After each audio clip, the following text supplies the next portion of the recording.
Welcome to Photoshop Lesson 1. This video is specifically for Photography 1 and Review for Photography 2. So the first thing you're going to do is you are going to find the Photoshop Lesson 1 page, scroll all the way down to the 01 Start File. It's going to look like a Photoshop document. Click on it. It will download. Hopefully you're using Chrome or Firefox. If you're using Chrome, it downloads right here. Click on it and it will automatically open. If you're using Firefox, it downloads at the top. So it will automatically start Photoshop and open up Photoshop for you, and you should have this dark picture of a rose. Before we begin, I just want to remind you that this right here is your toolbar. Whenever we use a different tool, it's going to be located here. As you click on different tools, you'll notice that the top bar is going to change. That top bar is going to be called your options bar. It will show you various options for the tool you're going to use. And a friendly reminder, these on the right are panels. We're going to pay a lot of attention today to the layers panel.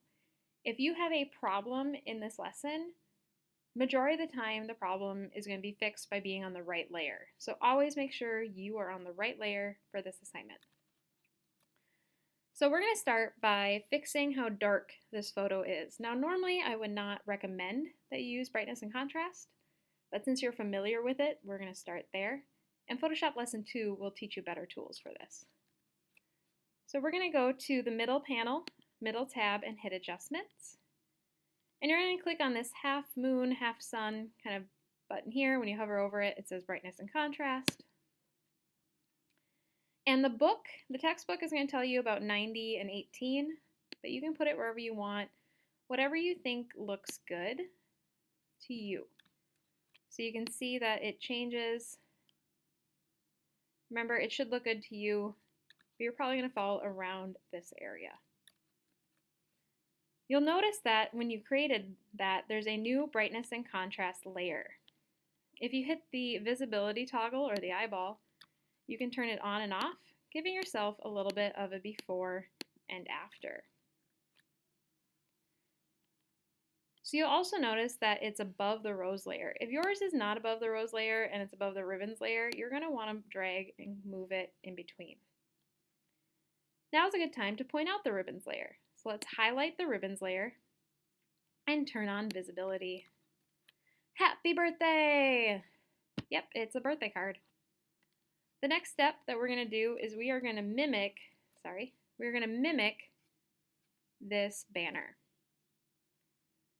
So to do that, again, make sure you are on the ribbons layer. That's really important for this step, as if you're on the rose layer, you'll make changes that you won't be able to fix.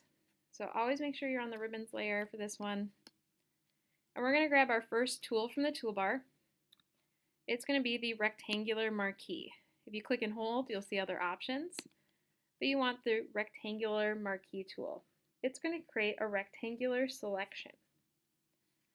You're going to come to the bottom part of the card, and you're going to create a rectangle roughly that size. It could be smaller. It's really up to you what the size of your rectangle is going to be. What I want to point out, though, is as you're drawing it, notice how there's a little width and height thing that pops up, letting you know exactly what size it's going to be when you're done. The next step is we're going to fill it with the exact same color as this birthday banner. So we need our next tool, which is the eyedropper tool. The eyedropper tool allows you to select various colors from your image. So we're going to click on that, and we're going to use it to select different colors, different shades of blue from this banner. I always like the darker blues, but you can pick whatever shade of blue you want from this banner that you want. It's important that you pick the blue so that we, as your teachers, can see that you're learning this tool.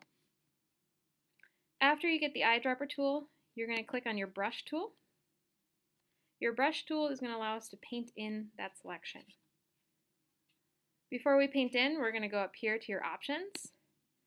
And we're going to change your size to about 100 or so, and make sure your hardness that is at 100%. So you get a nice crisp edge. From there, you're just going to paint in your selection. Ta-da! Covering up all the little parts. Command D to deselect. Now, at this point, I do want to acknowledge some other shortcuts. So Command D was to deselect, to get rid of your dancing ants. Command Z was to undo, so it brings back the dancing ants or whatever you want to undo. Command plus allows you to zoom in. Command minus allows you to zoom out. And Command 0 resets it. Those are some really handy things that I think you should practice now. Remember, Command plus to zoom in, Command minus to zoom out, holding down the Command key, Command 0 to reset.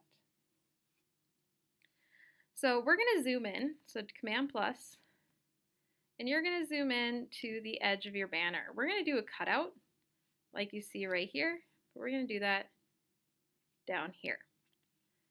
So to do that, we're going to need the polygonal lasso tool. And we are going to click outside of your banner.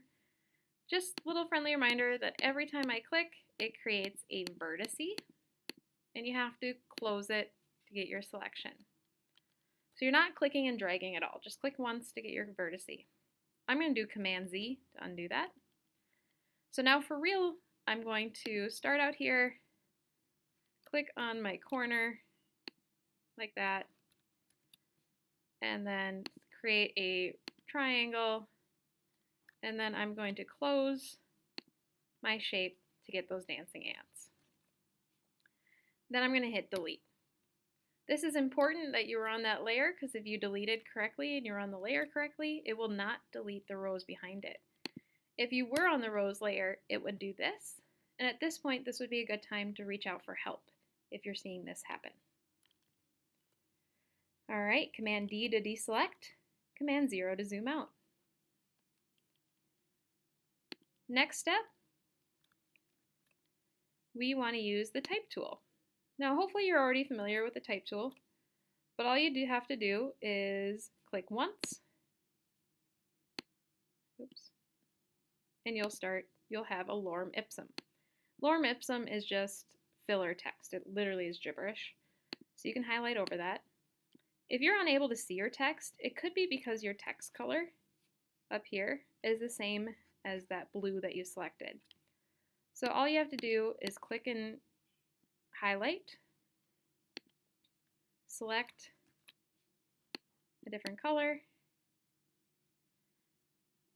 You don't have to do the yellow. If you jive with pink more or you're jiving with blue, you can definitely do that. And then you want to put your name here. You can also choose different typefaces or fonts. Just make sure it's legible so that Miss Owen or Miss Kendall or your other teacher could read it. You can also change the size up here. To move your name, you're going to use the Move tool, and that's going to allow you to readjust your name where you want. Now, if you are in photo 2 and this is review, this is where you would stop. But for photo 1, we're going to do one more step, and that's in order to prep ourselves to be better for our first summative Photoshop assignment, and that's going to be our Photoshop creature. So for the next step, you're going to have to go back to Google Chrome, and you are going to go to one of two websites. You're going to go to unsplash.com or pexels.com. They're free creative source or common, but they're royalty-free pictures that you can use without doing any sort of copyright infringement. Yeah, they're part of Creative Commons. So now you're just going to type for a flower.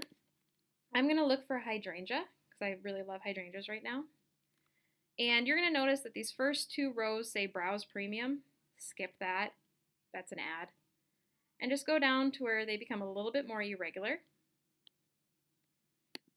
Click on the one that you want, because you're going to cut out one flower, and hit Download. Now from here, if you click on it, it's going to open up in Preview. It's not going to automatically open in Photoshop. So we don't need to do that. We're going to go back to Photoshop and we're going to File, Open it to put it in a new tab. So File, Open. And we're going to find that hydrangea image. There you go. Now there's a couple ways that we can select these flowers, but I'd love you to attempt to use either the lasso or the polygon lasso. The lasso allows you to free draw, but once you let go, you're done. So it's not the greatest one to do. The polygon tool again allows you to create little vertices. And this is rough practice, so you definitely don't have to be perfect. If you oops like that, just hit the delete key on your keyboard, and that will allow you to undo it. So I'm going to go real quick through the flower. I really would love for you to take more time than this.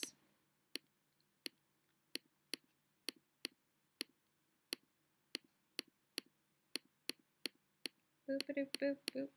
But I don't want to waste your time on this video. So hopefully you're practicing and taking more time on it, because you will be graded on that kind of effort in your summative. So next step, now that I have the beautiful dancing ants, is to do Command C or Edit Copy. Up to you. Next step is to come over here to your 01 Start tab and do Command V as in Victor and hit OK. Or you could do Edit Paste. Up to you. So now I have my flower over here, and it's way too big. The last shortcut you need to know is Command T. T as in transform, because that's what it's going to do. And I'm going to Command minus to zoom out. So Command T to transform, rotate it where I want it, wherever you want the flowers, it's up to you. We just got to be able to see that you added them. You could even, if you want, reorganize your layers and put the flower underneath your ribbon just by clicking and dragging. So there you have it. That is the end of Photoshop Lesson 1 and some really great skills to practice for your first Photoshop summative assignment. Last step for you to do is to do File, Export, Export As, and to make sure that your format is a JPEG, export it again, and save it somewhere you can find it. But this time, instead of saving it as 01 Start, save it as 01 Done, and save it to your Google Drive, My Drive, and find your photography folder, wherever that is hiding. And hit Save. Upload that to Schoology for full credit. Again, you want to make sure that you've brightness and contrast, created your banner, added your name, and added a flower.